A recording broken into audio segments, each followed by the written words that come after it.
I met you. I never knew what love was till I met you. Till I met you. I never dream, 'cause I always thought that dreaming was for kids, just a childish thing.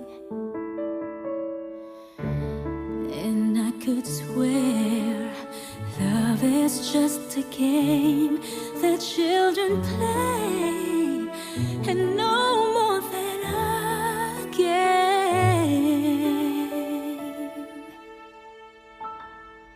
Till I met you, I never knew what love was. Till I met you there. Kahirapan sa ginawa, sa kahirapan at kasaganahan, sa sakit at kalusugan, upang mahalin at ingatan ka. Hanggang tayo'y paghiwalayin ang kamatayan. Alinsunod sa banal na utusan ng Diyos, ito ang aking puso parang.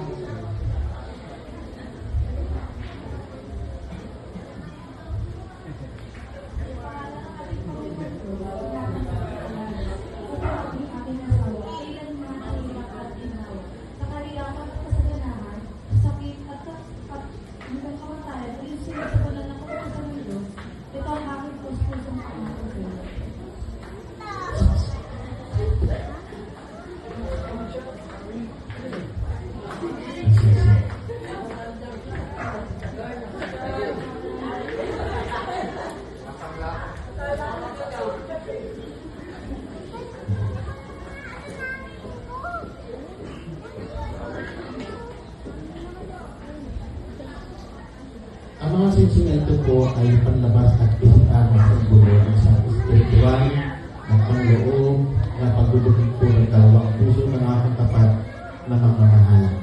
Ito po ay gawa po sa ginto. Sumisimbolo po ito ng katalisayan na dapat po manghari sa inyong pag-usapan. Ito ay bilog.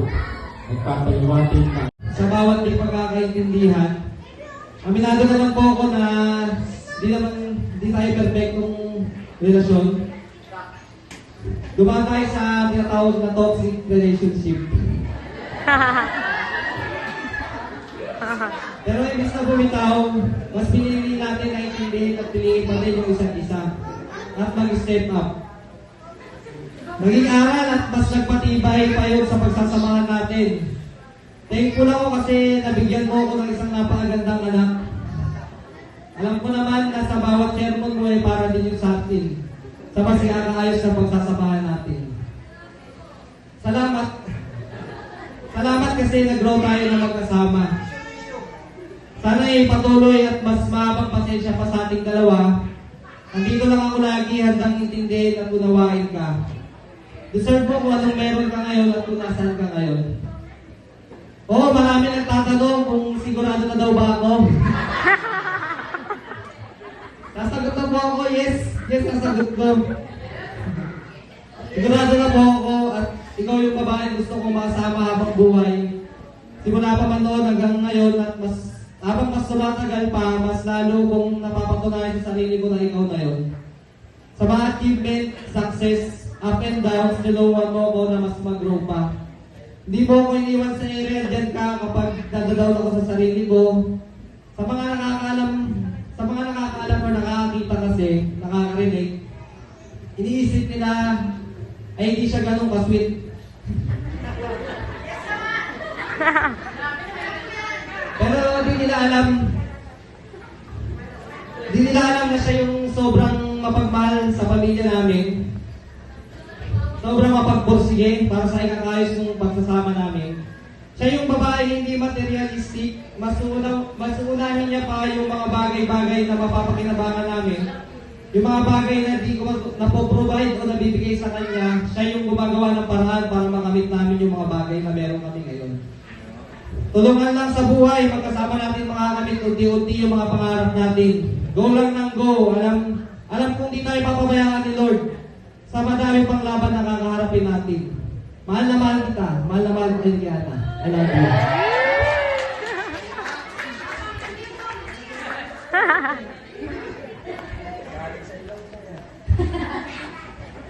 First of all, thank you very much.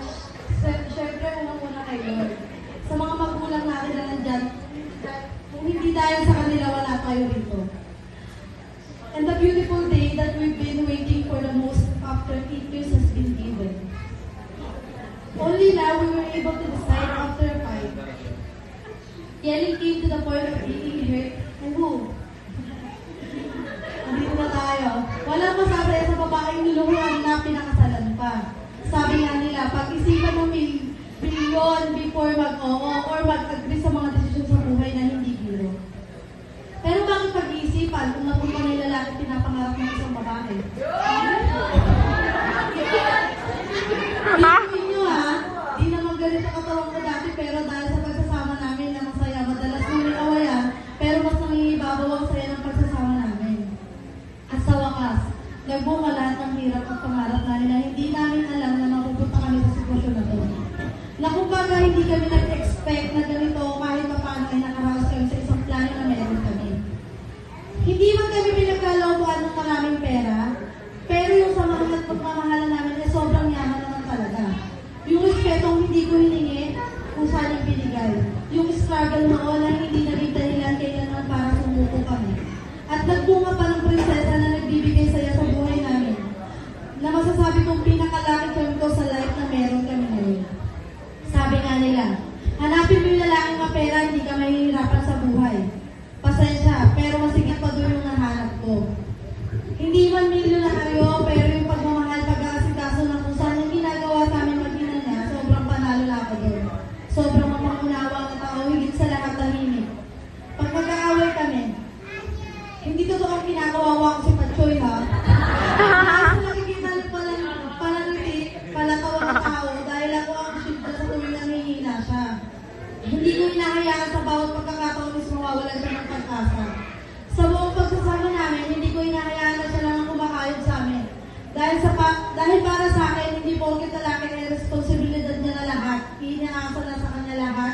Para sa akin, ang tunay na mag-asawa nagtutulungan. Even moral support or financially, no doubt. Walang sumbatan, nasasabi kong sabay kami nag-grow. Sabay namin iniwan yung mga pangit na ugali na meron kami noon. Iba talaga pag parehas kayo nagkakasundo sa mga bagay-bagay. Madali nyo nalulutas yung mga problema. Ito na.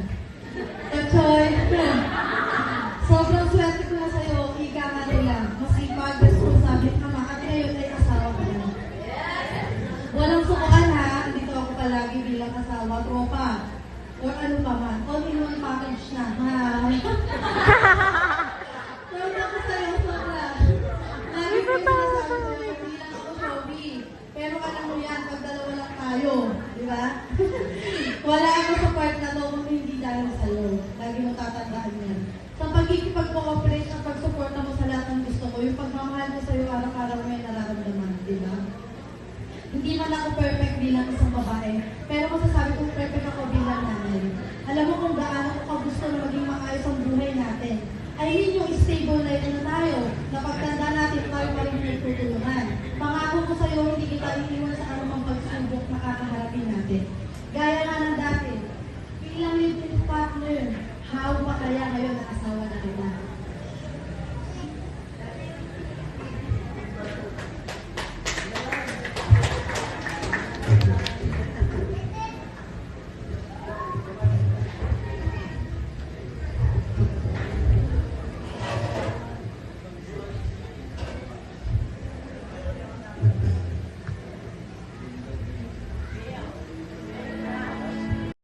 Ang pinag-isa ng Diyos ay huwag kapalibaling linuman.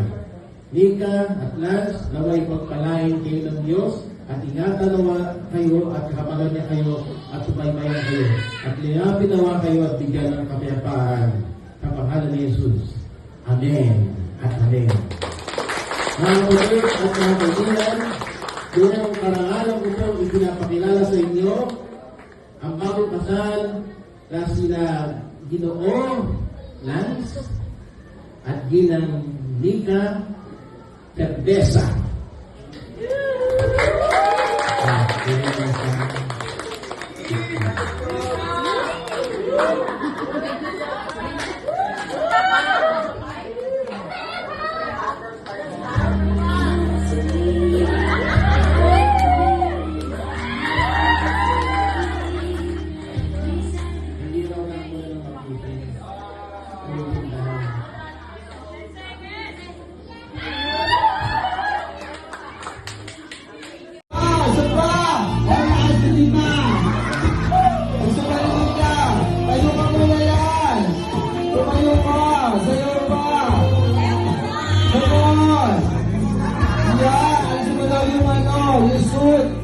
Yung Amerikana, magulat ka daw sa harapan ni Mika.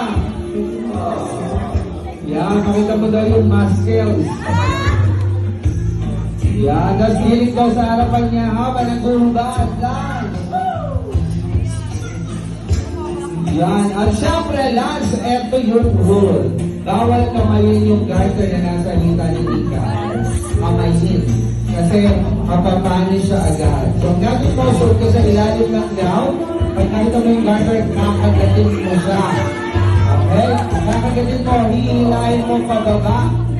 Pag nasa paa na, yun lang yung time na kung saan pwede mo siyang hawakan. Ready? Last, pasok ulo. Yan! Pagkakit ka ng mga konting dila para dumulas yung garter. Come on! Dika, ang pagkasakit sa bilang. Napakabilis naman yung practice ba kayo sa bahay? Ang bilis. Okay, kayo ka muna last. Ipakita mo sa lahat na nakuha mo yung palit din yan. Ang buhay mag-asawa, mga ninang, hindi lagi matamis ang buhay ninyo bilang mag-asawa, di ba? Nag-aaway at nag-aaway pa rin. Pero yung mga pag-aaway ninyo, mga tampuhan na yan, added spice lamang yan sa buhay mag-asawa na kung saan pagsulit. Grabe lang ako doon lang. Okay, please Nika, lahat ng natira, ibibigay mo yan kay Hans.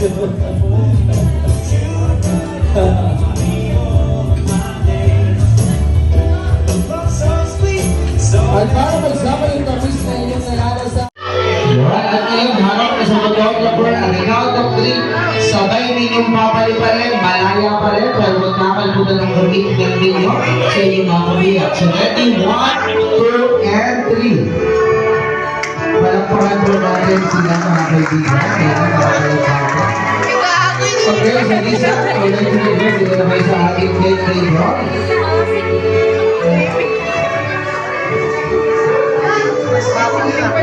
So mga kaibigan, no, since Ramadan, sinagawa na natin yung ating slicing of the cake ceremony. At tayo mga Pilipino, kaya tayong ceremony na ginagawa na kung saan palit din yan. Ang buhay mag-asawa, mga ninang, hindi lagi matamis ang buhay ninyo bilang mag-asawa, di ba? Nag-aaway at nag-aaway pa rin. Pero yung mga pag-aaway ninyo, mga tampuhan na yan, added spice lamang yan sa buhay mag-asawa na kung saan pagsulit. Ang pinagkasal ng Diyos ay huwag kapag-ibaling dinuman. Nika at Lance, naway pagpalain kayo ng Diyos at ingatan nawa kayo at kahabagan niya kayo at subaybayan kayo. At linapin nawa kayo at bigyan ng kapayapaan sa pangalan ni Jesus. Amen at Amen. Mga kapatid at mga kaibigan, bilang karangalan ko po ipinapakilala sa inyo ang bagong kasal na sila Ginoo Lance at Ginang Nika Cerveza.